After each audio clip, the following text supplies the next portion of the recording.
Good morning, friends. Welcome to our next teaching session. दोस्तों, ये अभी हाल ही की घटना है। एक बहुत ही इंटेलिजेंट आदमी ने मुझे पूछा कि क्या वो एच पलोरी का ट्रीटमेंट ले सकते हैं या एंडोस्कोपी करानी ज़रूरी है।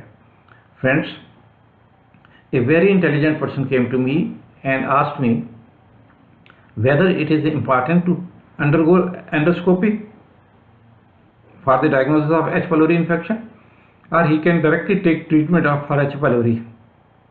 I asked him which treatment he will take, and he told me, he opened the Google and showed me the list of medicines.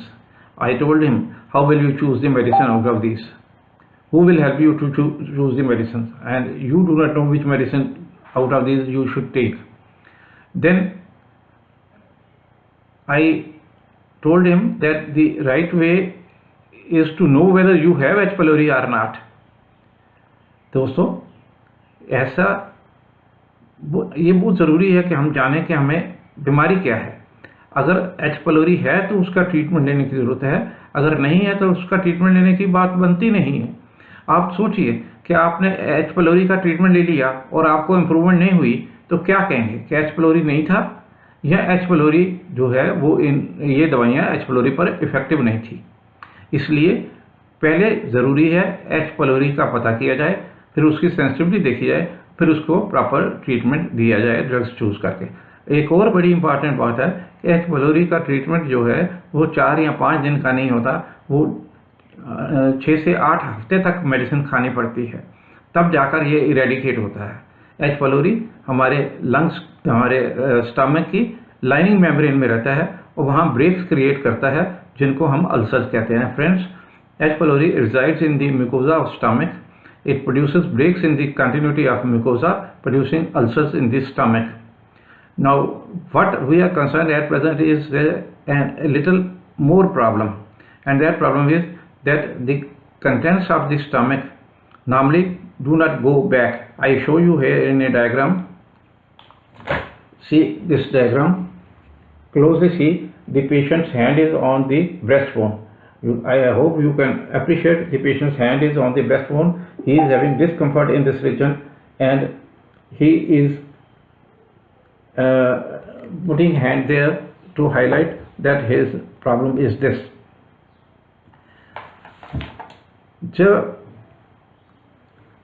See another diagram of the stomach. See, this is the stomach and this is the food pipe. This is the food pipe, and this in between the stomach and food pipe. See at this place where my pencil is pointing out. This is a sphincter. Sphincter is a obstructing muscle ridge which closes this portion. Food can come from here like this. It will open, but food cannot go back because this is closed. Here we have shown in this. Here it is closed, and see this diagram. Here it is open. The food from here can go here, and the food here is mixed with hydrochloric acid, and that causes burning sensation in this region. Now, burning sensation in this region can be very severe and can result in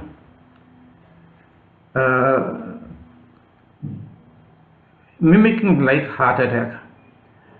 And if it mimics heart attack, then you go to the hospital, your ECG will be done, and if ECG is showing some non-specific changes, then further investigations will be done, which will be echocardiography and CT scan, MRI, angiography, all these things.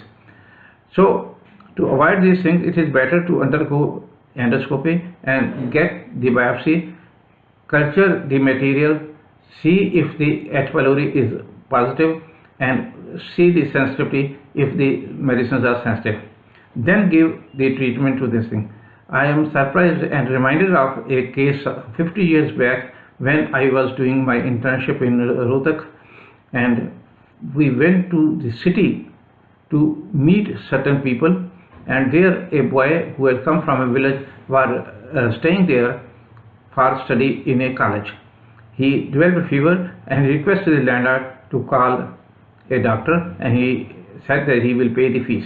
The doctor was called and he wrote down a prescription which he showed us also, and we complimented the doctor that is a very good prescription, but he could not appreciate the sarcasm in our compliment. He has written capsule Latermycin 3 capsule 300 mg twice daily, along with chloroquine twice daily, Avel twice daily, aspirin 3 times daily, and prednisolone 2 times daily. Now दोस्तों, ये सब दवाइयाँ जो हैं, लेटरमाइसिन एक broad spectrum antibiotic है। Broad spectrum का मतलब है कि ये बहुत सारे बैक्टीरिया पर असर डाल सकता है, उनको मार सकता है या उनकी ग्रोथ को रोक सकता है। Actually erythromycin is a bacteriostatic antibiotic.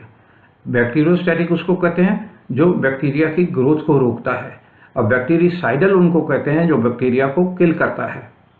तो ये लेटरमाइसिन जो है ये किल नहीं करता, ये बैक्टीरिया की ग्रोथ को स्टॉप करता है, और ये कई बैक्टीरिया की ग्रोथ को स्टॉप कर सकता है, इसलिए इसको ब्रॉड स्पेक्ट्रम एंटीबायोटिक कहते हैं।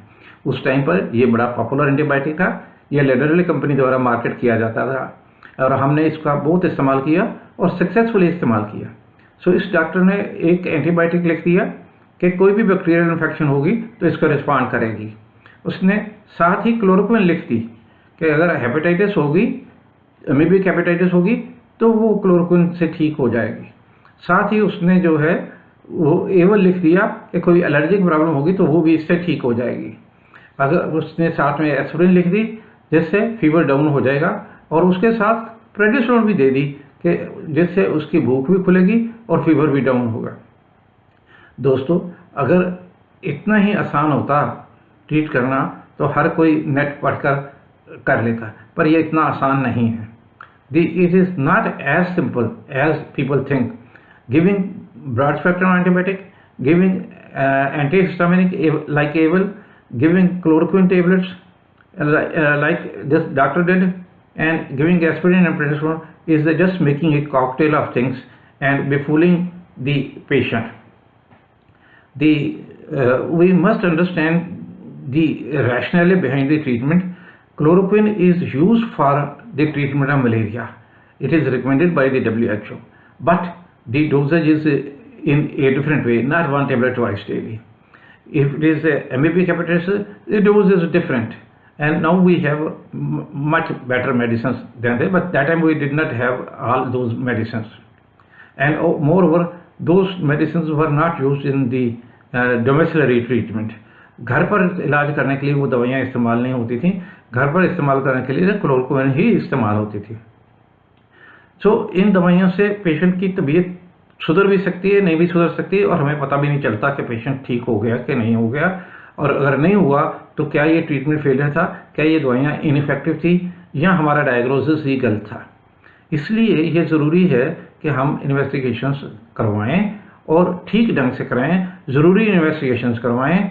और कई बार जो है हम गलती कर जाते हैं, जैसे लिवर फंक्शंस करने चाहिए और लिवर को इंजरी करने वाली दवाइयाँ दे रहे हैं पेशेंट को, हम नहीं करवाते, तो लिवर की डैमेज जो है बड़ी प्रॉब्लम क्रिएट कर सकती है। मैं अपने किसी नेक्स्ट लेक्चर में बताऊंगा कैसे ये हुआ, हमने इसको देखा है, होते देखा है, और उससे क्या हो सकता है, क्या नहीं हो सकता। So friends, this is what I want to tell you about today, what we have learnt over a period of time and how you should act in such situations. Thank you very much. We will meet next time with another interesting topic.